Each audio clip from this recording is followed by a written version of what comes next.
Yeah, there are two different kind of stages in, kind of the censorship world. But so prior review is simply reading only. So if the principal or some other administrator insists on reading your yearbook before it goes to publication, that's prior review.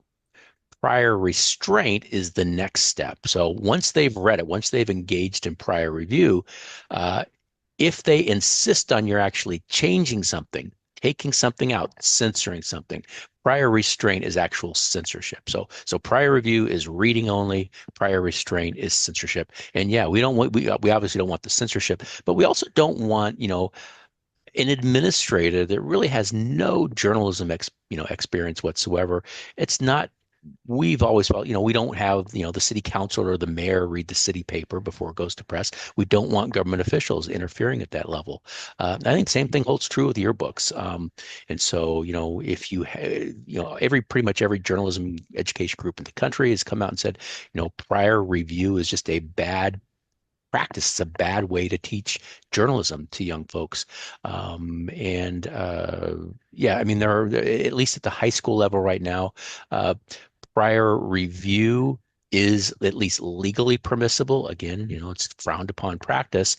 Prior restraint, that's where the law actually does kick in. And so, it would depend on where you are. That's one of the first questions I ask if you have a censorship problem is where are you calling from? If you're in a new voices state, we're going to apply kind of a tinker-based standard.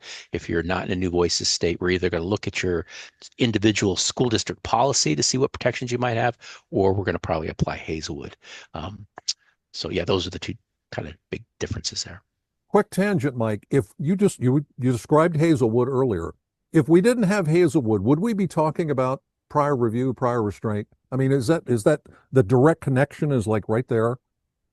Yes, I would say that Hazelwood really. I mean, we had censorship prior to the Hazelwood case, uh, but the difference was we had legal means to fight it. We had good strong tinker case on the books that didn't give students an unlimited license to publish whatever they want. The same rules that apply to the New York Times. You can't publish libel, obscenity, other forms of unprotected speech. Those laws all apply to student media. And additionally, we have this additional rule in place that says students also can't engage in speech that creates a material and substantial disruption, a serious physical disruption of schools. So, we did have some stronger legal protections in place. Hazelwood definitely changed the playing field.